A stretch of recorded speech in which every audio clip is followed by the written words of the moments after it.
月9日，美军在印度洋拦截了一艘悬挂巴拿马国旗的邮轮，声称这艘邮轮违反了美国总统特朗普在加勒比海地区实施的隔离禁令。今天我们和一位菲律宾学者和一位中国学者来继续聊一聊美国公海扣押邮轮的问题。Malindog-Uy is the Vice President and Director at the Asian Century Philippines Strategic Studies Institute, and Mu Jiahao is an Assistant Research Fellow at Huayang Center for Maritime Cooperation and Ocean Governance. Good morning, Anna and Jiahao. Good morning, Dr. Yan, and thank you so much for inviting me in your program, in your channel, and I'm very happy to be here. And hello, Jiahao, how are you? Hi, thank you, Anna, and also thank you, Dr. Yan, for inviting me to this conversation. It is really an interesting topic, and I'm looking forward to hearing more from both Anna and Dr. Yan. Thank you. Thank you. First of all, let's talk about what drives Washington to conduct such operations to seize oil tankers linked to Venezuela, and how do these operations serve the broader U.S. objection of maintaining global energy dominance? Anna, do you have any comments on this? Yeah, I think from my perspective and intuitively speaking, and if you really look at what the United States doing, starting with what happened in Venezuela at the moment, and this seizing of oil tankers and justifying it as if it's like a law enforcement, some kind of activity or some kind of actions coming from the United States.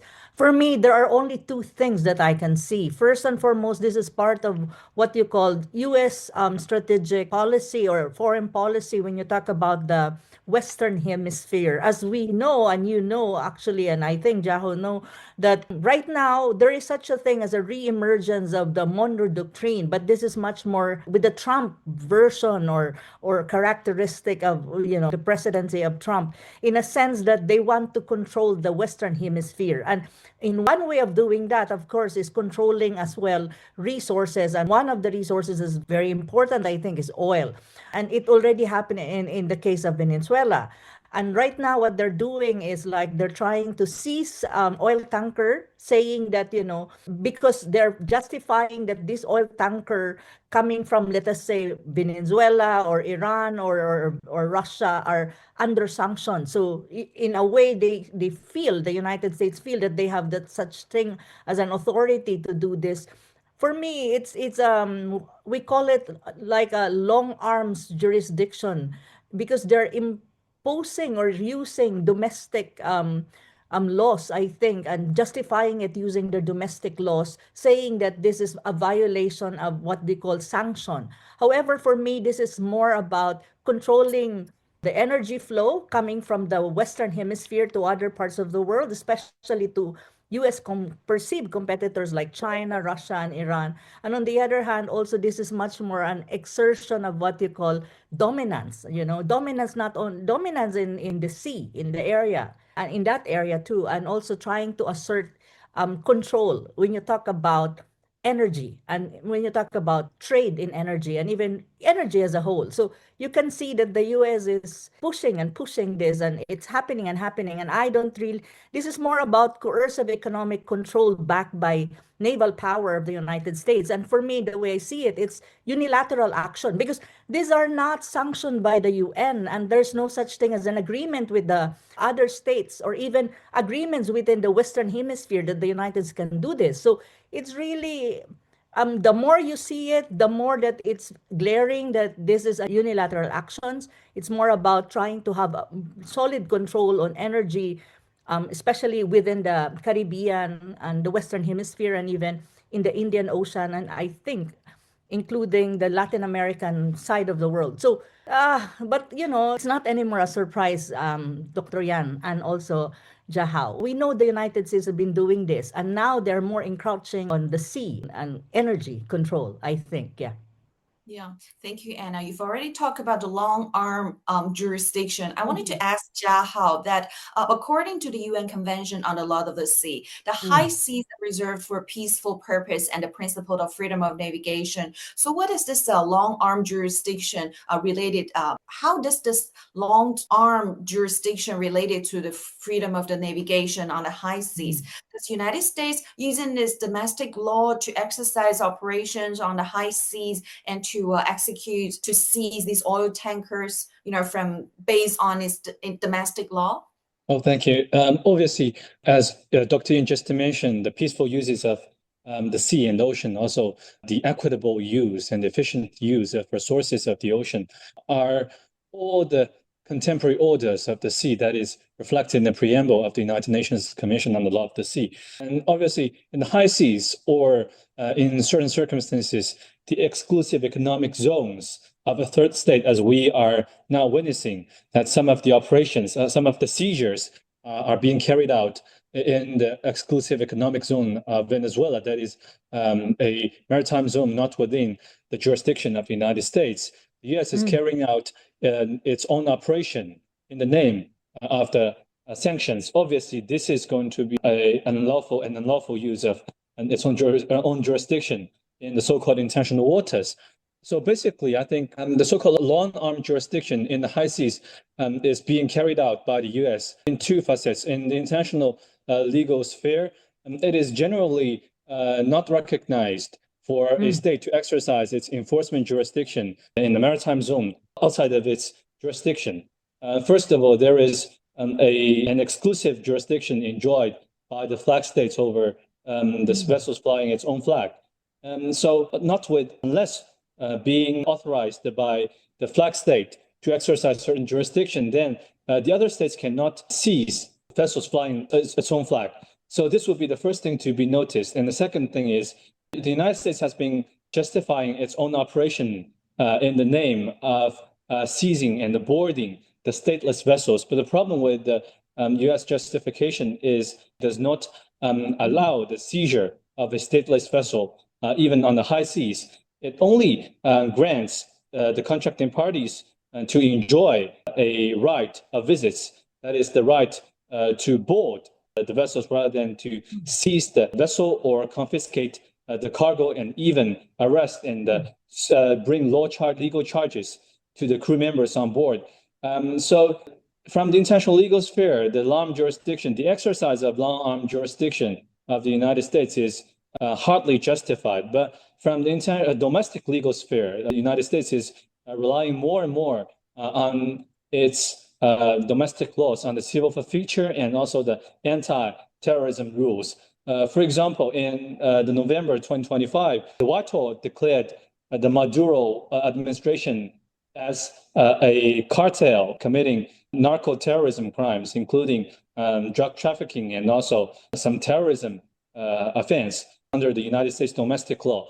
So in this regard, the U.S. domestic law grants the United States Navy and also the Coast Guard and other law enforcement officers to exercise enforcement jurisdiction outside in extraterritorial maritime zones of the United States, and also empowers the U.S. navies and the Coast Guards to confiscate and subject all the properties, including the vessels and the cargoes on board, including the crude oils, to civil forfeiture. So these are all the legal justification found by the U.S. In its long-arm jurisdiction in this operation, Southern Spear. I want to reinforce what he's saying, which is very important, I think, for many people to understand, because there is now a debate if what is the United States doing is actually justified or is it a violation of international law under UNCLOS, which is very important for other people to understand. Before we go to the next question, I want to reinforce Jahao is saying, because if you really look at it, a U.S. court order has no independent legal force on high seas under UNCLOS, meaning, domestic law of the United States does not apply internationally. It's just within its border. I think that's one of the most important thing that ordinary people has to understand when you talk about this issue, because this issue does not only apply with what is happening when you talk about seizing oil. It already been used by the United States in many instances in filing cases or oppressing certain companies, especially Chinese companies.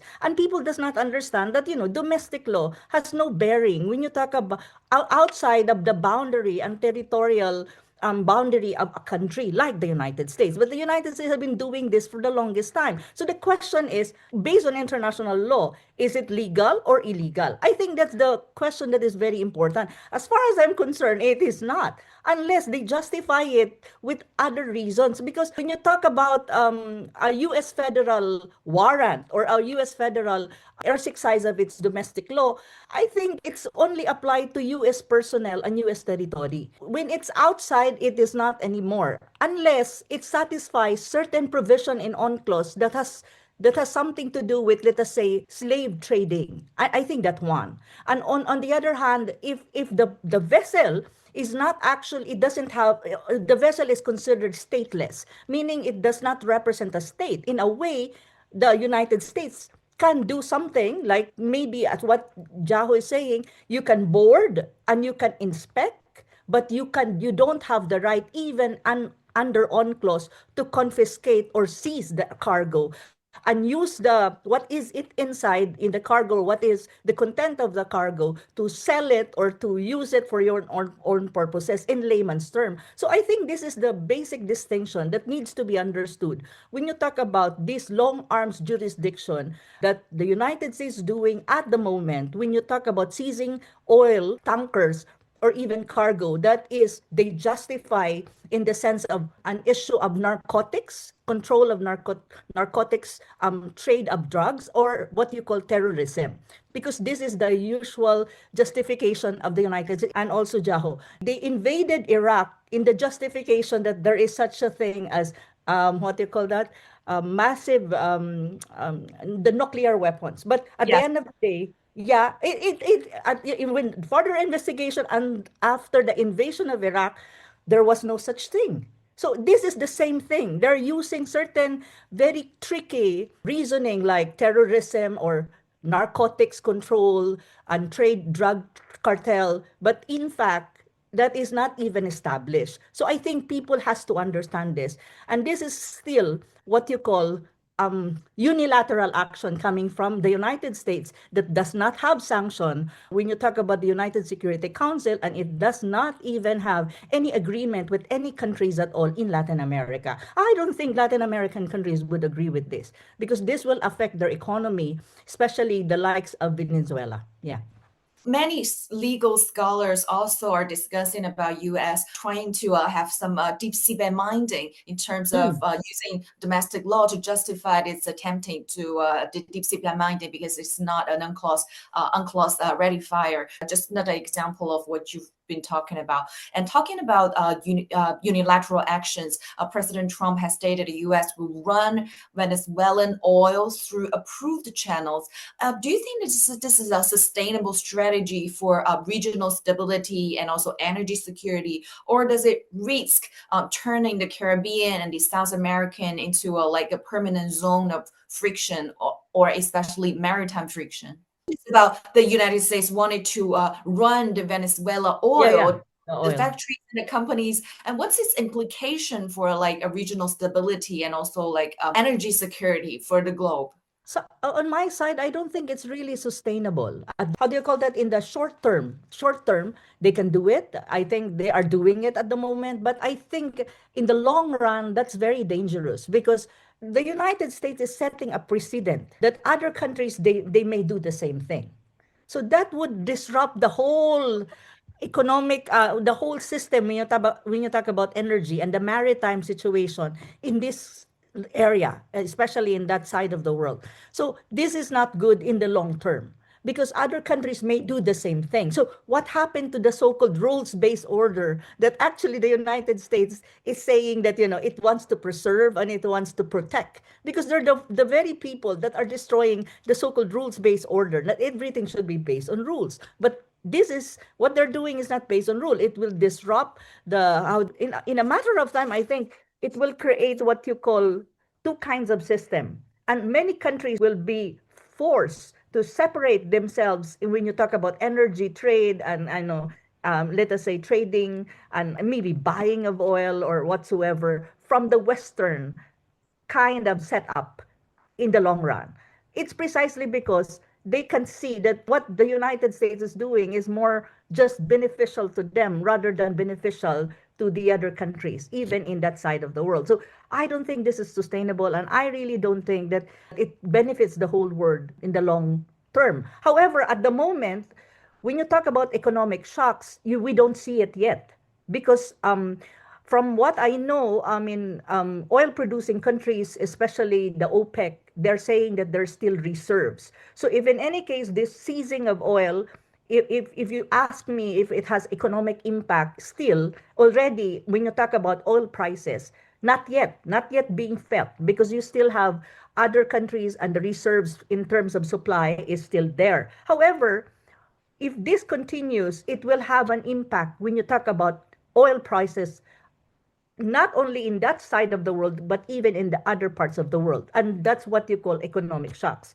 And I don't think other countries in the world will be very happy about this. So I think those are some of the impacts of what Trump is doing. But at the end of the day, it's all about corporate interests of Trump friends. If you really look at Trump and what happened to Venezuela and now what they're planning to the oil companies in Venezuela, I think Trump is giving it to his friends who are corporate people, and they will be benefiting from all of this, some kind of giving them the rights to exploit and trade the oil of, let us say, of Venezuela, and that would not even be beneficial to the American people in the long run because these are corporate people and business, and we know that in a capitalist system like the United States, which is extra capitalist, it's not necessarily the people that benefits. It's more about private interests. So that is what I can see in the long run. Short run, you don't see it much.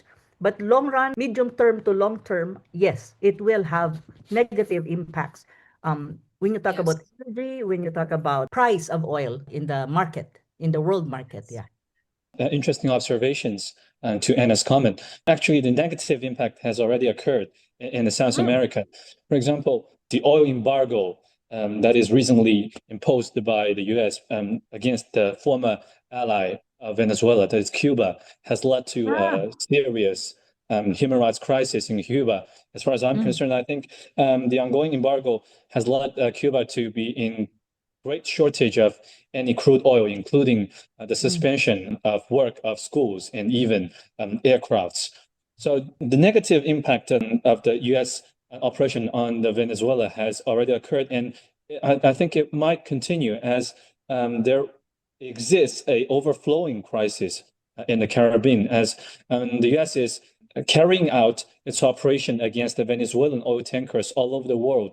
In the seizure of the famous MT Marinera, it was taken place in North Atlantic, and just yesterday the 8th oil tanker was seized in the Indian Ocean. So I still remember that Anna mentioned the revival of doctrine of Monroe, the Monroe Doctrine, the national security strategy by the U.S.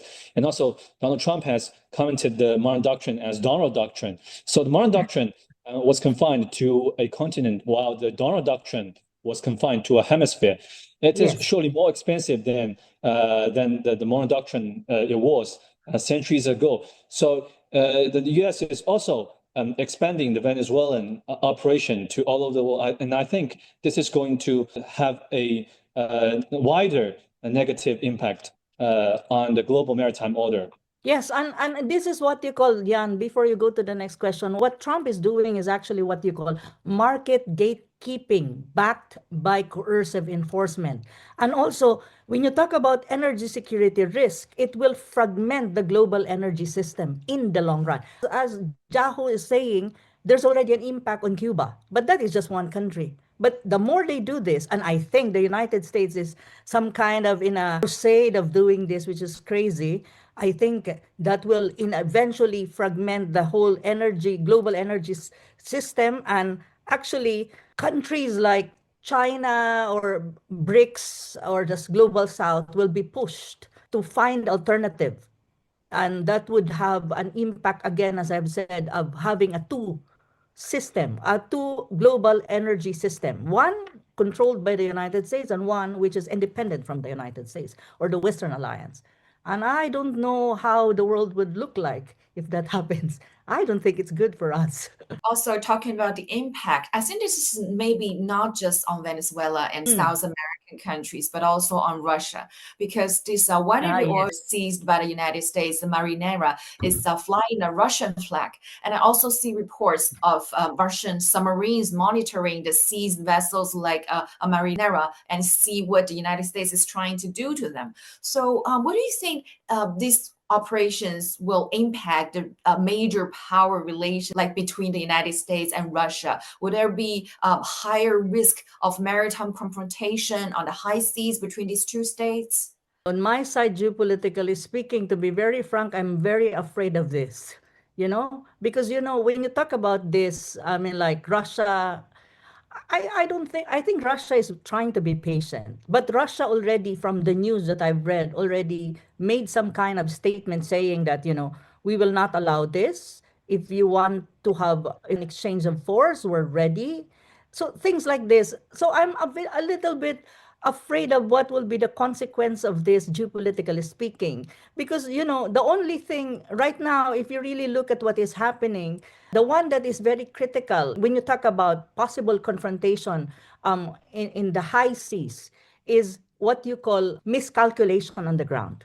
One miscalculation on the ground will lead to a military confrontation in the high seas between, let us say, Russia and the United States. And I don't think that is good for the world. And I don't think Russia is bluffing. One thing that I know about Russia, based on my study about it, and I have some friends as well, it's not a country that bluffs. When it says something, it will do, based on how you approach it. So already they've been saying, like, okay, we're patient at the moment, but don't push us too hard because we're ready, So that is my concern.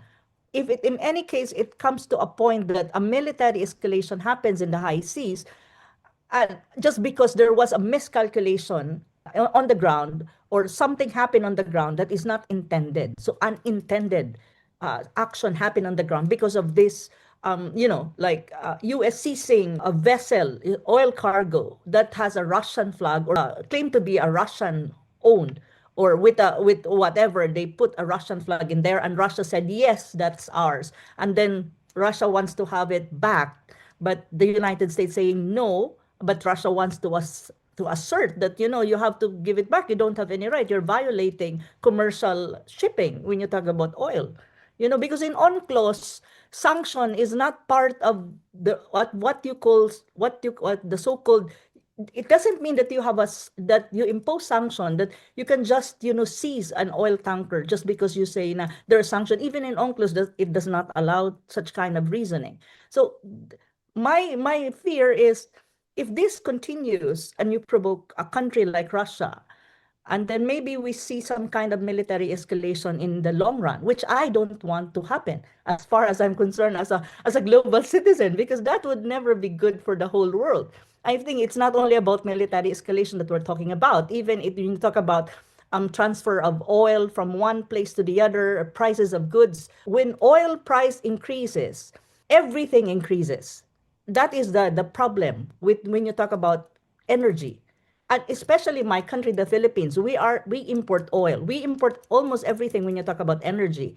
So we will be very affected when something happens in the high seas because of what the United States is doing at the moment. This is even not based on law. This is just intuitive analysis of what's going on in that part of the world at the moment, with Russia being also assertive of what it stands for and saying that the United States is actually violating international law in as far as UNCLOS is concerned. Well, that's my reading for the moment, and I really hope that will not happen, because I'm not kidding.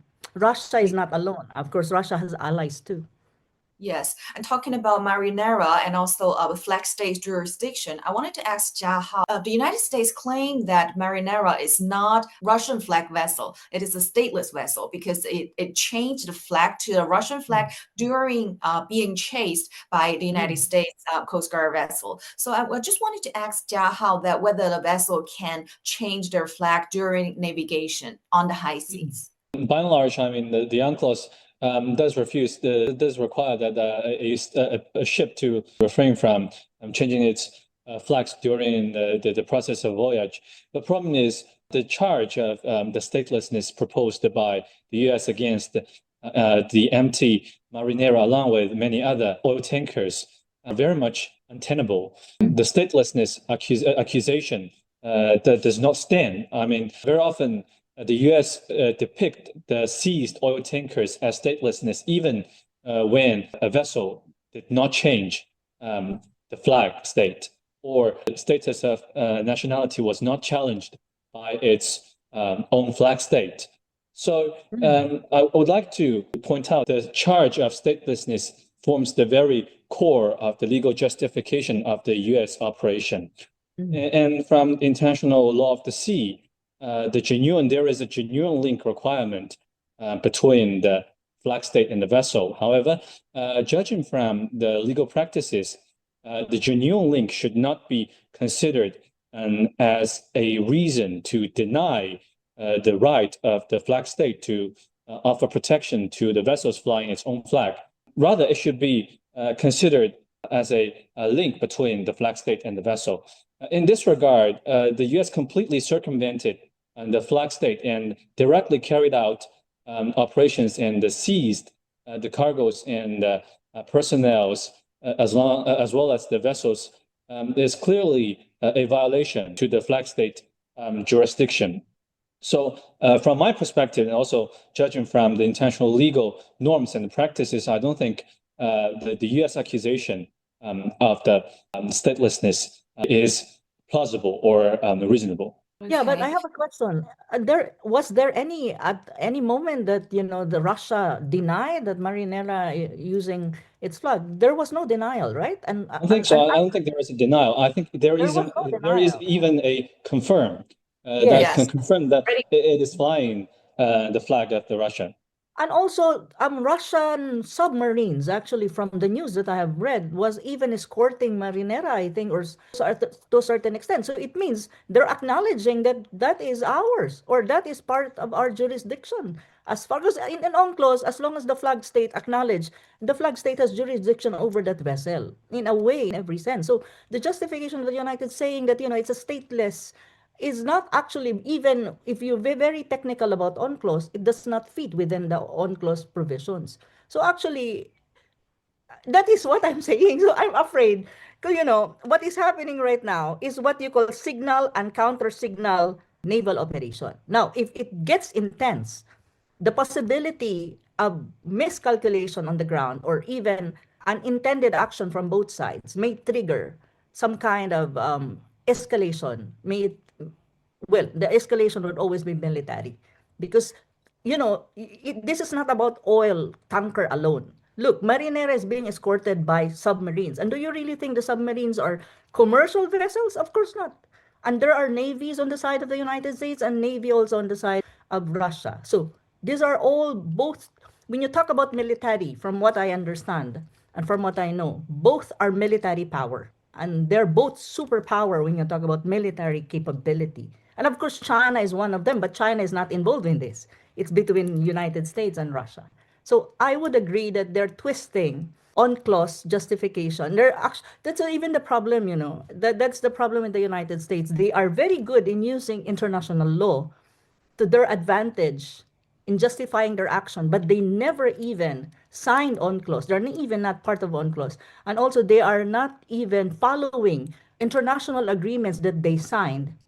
They just use it if they want to push for their strategic interest. That is the problem with the United States. And it's there since time immemorial.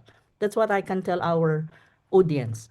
And also, we are saying that Russia actually owned up to the Marinera, that it is actually theirs. Or they're saying that, yeah, it's under our protection, right?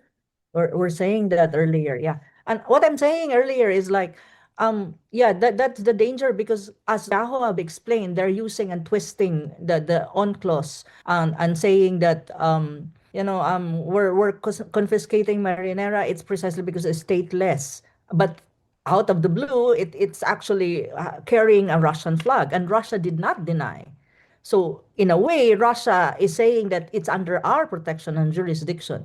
So you cannot just take it out. You cannot just tell us now, it's stateless. at the moment. Then, and you can see that Russia is also asserting itself. Even the tanker was actually escorted by submarines, Russian submarines. And as you can see, the players in there is not just the oil tanker, it's not even the Coast Guard alone, even on the part of the United States. You have the Navy, and you have also the other side, Navy. So what I'm saying is, if something happened on the ground unintentionally, it will escalate into a military action between the two sides. And the two sides are powerful countries. When you talk about military, these are superpowers when it comes to military capability. So, I mean, and you cannot blame Russia also for asserting itself, because it's saying that you're violating international law. United States, you don't follow international law. So this is the problem, and I believe Russia is on the right side of things, saying that there's a violation in that sense. So the question is, what will happen if United States will continue doing it? It's not only doing to Russia, it's also doing something against Iran in that sense. And and other countries are looking at it in that sense, and it affects the whole, what you call, supposedly peaceful situation when you talk about the high seas. This is the basic problem of what's going on at the moment. And what I'm saying also is that the United States, the problem with the United States is they're good using international law to their advantage when they're pursuing their unilateral action and when they're pursuing the strategic interest, whichever part of the world. And now we're talking about the Western Hemisphere. However, obeying it, they're poor at this. They're very poor in obeying it. That is their problem. Now they're saying, like, it's a stateless vessel, so we have the right. And even then, if it's stateless vessel, there are limitations to it. No, from what I know from UNCLOS, stateless vessels has no flag or cannot carry a nationality. In some ways, you can board the ship and also try to check what is the cargo, who are the people in there, and you can check on that sense. However, that doesn't mean that you can seize automatically the ship. That is not within UNCLOS. There is that is already unilateral sanctions or unilateral action, and domestic law does not even apply even in that situation. So I think it's very weak justification for United States to use the term stateless just because it wants to do something in let us say in seizing cargoes or oil tanker, and it's continuously doing this thing. So, well, that's the United Yes. States. You and I know, Yan and even Jaho, that they have been doing this for the longest time and since time immemorial. And I think they should stop doing it because they're not helping the world because of this. Yes, just Yeah. also a few points from legal techniques to intervene with Anna's comment. Anna's very precise on the twisting uses of international law by the United States. I mean, the United States has been trying to impose universal jurisdiction over stateless vessels, but we know that it is not allowed in the UNCLOS. It is established universally that the universal jurisdiction may be applied against a piracy ship. Definitely not a stateless ship. But judging from the U.S. Naval Commander's Handbook on law enforcement and also other maritime practices, they've been trying to impose universal jurisdiction, trying to justify that any measures can be carried out against a stateless vessel on the high seas, which is groundless in the international legal sphere. And one thing, Yan, before you move to the next question, it's very funny for the United States to do these things and to justify it using on-clause provision that because of the word stateless. And also, if you really look at how they justify things in the South China Sea, their intervention in the South China Sea, they're saying that they're there for freedom of navigation. But if you look at the Western Hemisphere, they're actually undermining freedom of navigation of what they're doing at the moment. You see, the duplicity and the hypocrisy of this country. They use one thing in the other side of the world to justify their presence, let us say in the South China Sea, but they're actually undermining the very same thing, freedom of navigation, in the other side of the world, which is the Western Hemisphere, just to justify what they're doing, which is unilateral action and trying to control what you call the energy system that is functioning in that side of the world. That's that's the duplicity behind all of these things, and that's the hypocrisy behind all of these things, which many people does not see it, precisely because some of these things are very technical. So that's why we need to make it more layman's, I think. This is really the truth. I mean, I'm not saying this because I don't like the United States, but if you really study and really look at the situation, this is really the truth. That is the truth. Yeah, this is probably the reason why I see some people on social media calling the United States an international robbery or international piracy to these operations that it sees these oil tankers on the high seas of all these oceans in the Caribbean, the Indian Ocean, and in the North Atlantic. So looking to the future, do you think the United States will continue to seize more oil tankers according to its Venezuela and South American policy? And also, what do you think the international community can do to prevent these things from happening? Let me speak first, I think. I mean, I can see what based on my reading, I think the United States will to some extent continue. However, I think when countries like the BRICS country, like Russia, let us say, China, India, and are already speaking against what United States is doing, and even if the global South countries will also speak against this kind of actions, unilateral action by the United States. To a certain extent, I think the United States will not necessarily stop, probably, but will try to restrain itself to a degree. But if you ask me if they will stop, I don't see that. On the other hand, why I don't see that? It's precisely what we're talking about earlier, the Monroe Doctrine, the reemergence of Monroe Doctrine under a Trump, and they call it the Trump Doctrine now. And what is the objective? You know, if you really read the national security strategy of the United States, and even some work of some military think tank in the United States, if you really read it and analyze it, and I've read all of these documents so far and studied it very carefully, you can see that the United States wants to. There is some kind of an image, some kind of idea that the United States is putting forward to the world at the moment. That okay, Asia Pacific. Maybe there are already major powers in there. You have India rising, and you have China, which is obviously the most strongest state or nations or country in the Asia Pacific region. But the Western Hemisphere is ours. This is ours, and we will control this. And whoever will try to intervene in this part of the world, may it be in terms of trade, may it be in terms of economic, we will take actions. And these actions of seizing oil tankers, we should also extend the imagination that this is not just about controlling oil or the trade oil in this part of the world. This is geopolitics. It's still part of what you call containment strategy of the United States against China. It's very obvious. The United States doesn't want China to have presence in that part of the world. And also it doesn't have the United States doesn't want to have China to have some kind of benefits or can access certain crucial resources in that side of the world. That's why they're doing this. You see, because if you really look at who is the main buyer of crude oil from that side of the world, it's the China. So they don't want that because there's also a hidden agenda here. They want also to cripple and to weaken China's economy if they can, in that sense. But that is the indirect objective. But the most, from what I can sense, the reading is based on documents of U.S. strategy, geopolitical strategy, and strategic strategy and security strategy, is at the moment is really to control that side of the world and saying that is our backyard, that is ours. No one touches it. We control it. If anyone will try to interfere in this side of the world, we will take action. So if you ask me if they will stop, I don't think so. But if you ask me if they will some kind of restrain themselves to a degree, because countries like Russia, China are making statements and saying, you're violating international law, probably yes. But that is still not a no-no. So the whole situation in that side of the world is very critical.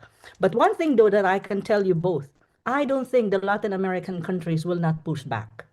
I think the Latin American countries, I have so many friends in that side of the world. I talk to them most of the time. I'm sometimes being interviewed by Brazilian, Colombian, and even Venezuelan TV and media network. And before we discuss things, I talked to them and I told them, do you really want to, to be under such kind of control again? And then they were like, no, we don't want that. We will not allow it. We will also push back. So I think that is one hope that we can see that, Latin American countries, not all, because there are a lot of countries there that are very much on the side of the United States. But I think there are enlightened countries in that side of the world, and there are enlightened some kind of personalities and politicians in that side of the world, that they will not again accept that they would be under the so-called full control of the United States. So that is the hope that I can see, though, in the Western Hemisphere. Yeah. Yes, we already see many protests in Latin American countries. So Jiahao, as an international law scholar, what do you think? I think as an international lawyer, we are not quite good at making predictions, but I found comments to be quite convincing and also quite persuasive. And also would like to mention that the US government has also revealed that it has applied for dozens of more warrants to justify the seizures of dozens of more oil tankers, Really? which suggests, yes, I think there is an information reviewed by the Reuters or the Al Jazeera, and I have to check, but I think this is reflects something. This reflects that this operation will continue. So as an international lawyer, I'm not good at predicting, as I just mentioned, predicting the future trend, but I have to make two suggestions on what would be the negative consequences of the continuation of these kinds of operations. The first worrying trend is that we see more countries taking the same strategies following the US operation, especially those countries with great naval powers. For example, yesterday, India boarded and seized 3 Iran-related oil tankers just exactly in the same way.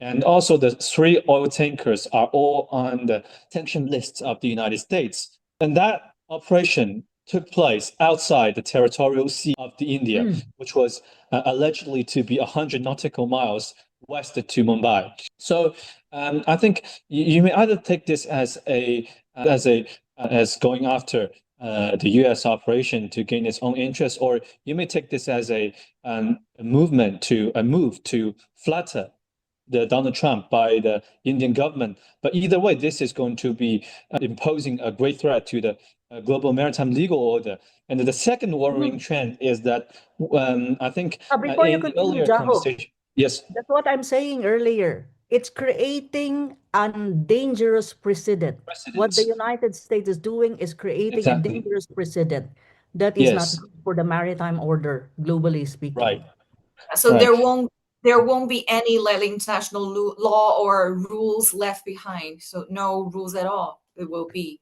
Rules of the Yes. jungle. We will be in the Yes, jungle. the rules of the jungle. The winner takes them all. So the second worrying trend is exactly the same thing.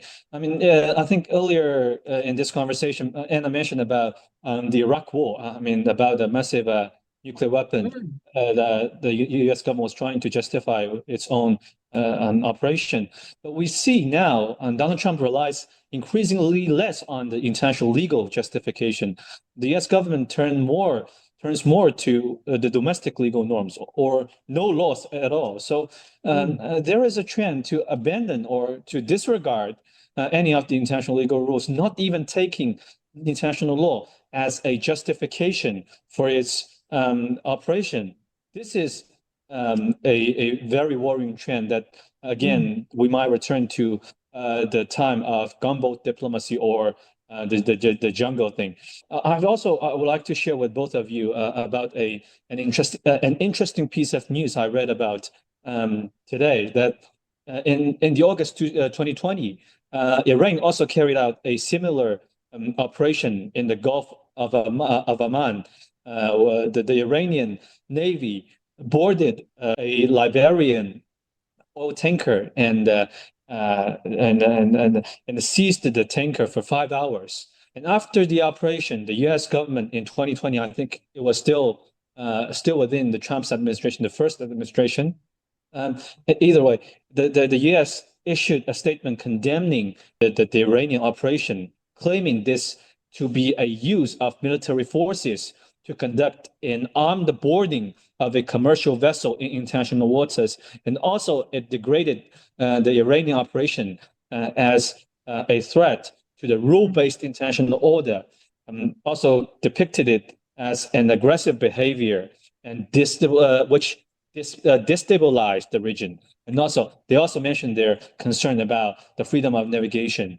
So this will be a Very double standard. Obviously, a double Again, standard. Exactly the yeah, same modus operandi in these two yeah, operations, but different reactions by the yeah. U.S. government under the leadership of the very same person. So this will be a double standard. You mentioned gunboat diplomacy, which is actually, if you really define it, it's before we close, is like it's coercive naval action used by a superpower like the United States against a weaker state. And that one, we can get an example recently, and that's Venezuela. It's not any, what is happening is not exactly like, based on history, but basically in many forms, it is gunboat diplomacy. That is really the truth. We don't need to be technical about terms in here. We need to see the ground situation. And for me, as far as I'm concerned, analyzing it from a realistic and real life situation, it is gunboat diplomacy of the United States at the moment. Thank you. So I want to finish our dialogue today because I think there's so much information already. I think it's more than that I imagined. So do you have any points you wanted to make or you haven't made before? Any points? Yeah, I think on my side, for me, since this is in English, and I think this will be uploaded in some English channel. So I think the world has to see this for what it is. And I think we don't need to be passive about what's going on. 'Cause there's such a thing as interconnectivity at the moment. The globe is not anymore like before, that it's not interconnected. What's happening in one side of the world will definitely impact any other parts of the world. So what's happening in the Western Hemisphere with all of this craziness that the United States is doing, definitely in a matter of time will impact even Asia Pacific, Europe, or any parts of the world, especially when you talk about oil. So I think people needs to wake up, needs to see things, needs to be more aware of what's going on and do something to prevent, and even to say something that you don't agree with what the United States is doing. It's not because you don't like the United States. It's just because, or you don't agree about the whole of it as a country. But it's more about trying to be more looking at what would be the possibility and how would it impact the world, because we are all part of this boat you called Earth. Anything happens to it, we all suffer. So I think that's much more my advocacy as well. And I think that's much more my message to our audience that, we are all in this world and we should be responsible. And one thing is raising our voice, saying no to certain things that the United States is doing wherever it is. May it be in Asia, may it be in Western Hemisphere, because everything is interconnected at this time and day and age. So thank you so much, Dr. Yan, and thank you, Jaha, for this very wonderful exchange, and I'm really happy to be part of it.